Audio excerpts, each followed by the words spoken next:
You ever notice how some people just don't break? Like everything around them is falling apart, deadlines crashing, people losing it, and they're just there, steady, unmoved, sipping their coffee like the world isn't on fire. And you wonder how? What do they know that I don't? Here's the thing nobody talks about. That calmness you're seeing is not all the same. Three completely different people can wear the exact same peaceful face. But what's happening inside their head? Totally different universes. And once you understand which type you are or which type someone else is, everything about how you see yourself and the people around you starts to make sense. So let's break it down. First, there's the calm faker. You know this person. Maybe you are this person. They look like they have it together. Smooth voice, controlled body language, that little confident nod when someone asks if they're okay. Yeah, I'm fine. Totally fine. But inside, absolute chaos. Their brain is screaming. It's running a full emergency meeting with every anxious thought fighting for attention. It's like watching someone stand perfectly still on the outside while internally they're sprinting through a burning building trying to find the exit. Think about it. You're in a job interview. Someone asks you a simple question. So, tell me about yourself. And your mind just blanks. Completely. Who even am I right now? What do I do? Do I have hobbies? Did I ever have hobbies? But your mouth, perfectly calm, delivers this flawless line. I'm deeply passionate about collaborative teamwork and driving results in dynamic environments. Nailed it. Meanwhile, your brain is still trying to remember your own name. That's surface acting. That's emotional masking at its finest. You're a duck gliding across a pond. Serene, graceful, composed. But underneath the water, your little duck feet are paddling like absolute maniacs just to stay afloat. And here's the exhausting part. This kind of calm costs energy. A lot of it. Because you're not actually calm. You're performing calm. You're holding it together with duct tape and sheer willpower, hoping nobody notices the cracks. You go home after that meeting, that conversation, that event, and you collapse.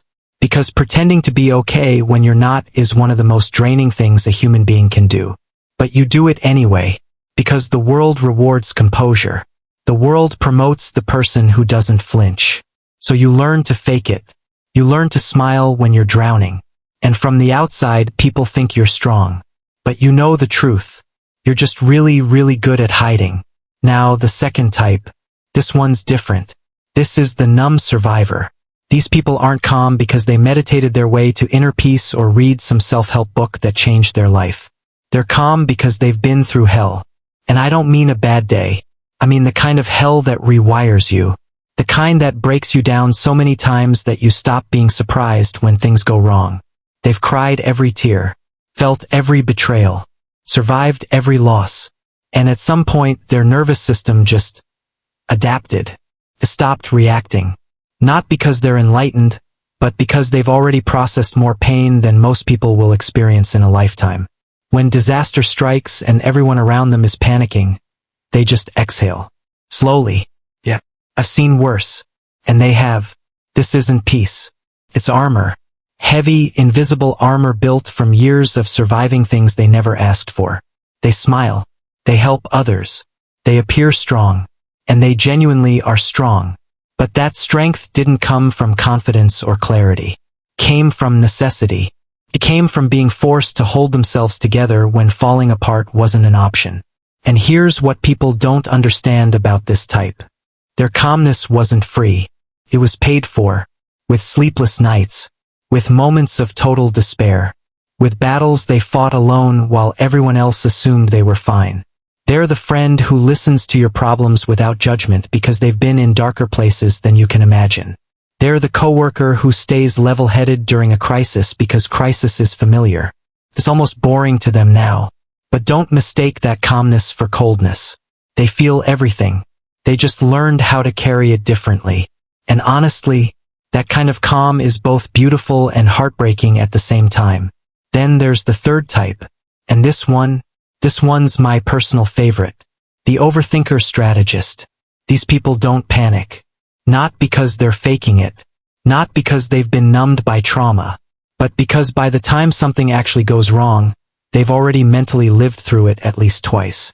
Maybe 3 times. Maybe 10. While you're living in the present, they're 5 steps ahead, running simulations in their brain like a chess grandmaster thinking 12 moves deep. Something breaks. Everyone freaks out. They're calm. Why? Because last Tuesday, lying awake at 2 a.m., they already thought, what if this exact thing falls apart? What would I do? And they made a plan, and a backup plan, and a backup to the backup. So when chaos actually arrives, it's not chaos to them. It's just Tuesday. The scenario 4. They've got this. Picture a group project. Everything's going smoothly until suddenly it's not. Deadlines tomorrow. Half the team disappeared. Files are corrupted. Panic mode. Everyone's losing it. Except one person. They calmly pull out a USB drive. Relax. I made copies last week. Also, I have an alternate version we can use if needed. Already formatted. Ready to go. Everyone stares at them like they're some kind of wizard. But they're not. They're just someone whose brain never stops running disaster drills. While you're enjoying the moment, they're scanning for exits. While you're trusting the process, they're already planning what to do if the process fails. It's exhausting for them, honestly. Their mind never fully rests. But when the world catches fire, they're the calmest person in the room. Because fire was always part of the plan. So which one are you? Are you the faker, holding it together on the outside while your brain is screaming on the inside? Are you the survivor, calm because you've already been through worse and nothing really shocks you anymore? Or are you the strategist, the overthinker who's so prepared for disaster that when it finally comes, you're almost relieved because at least now you get to use Plan C? Here's the truth that connects all 3. Calmness isn't about never feeling stress.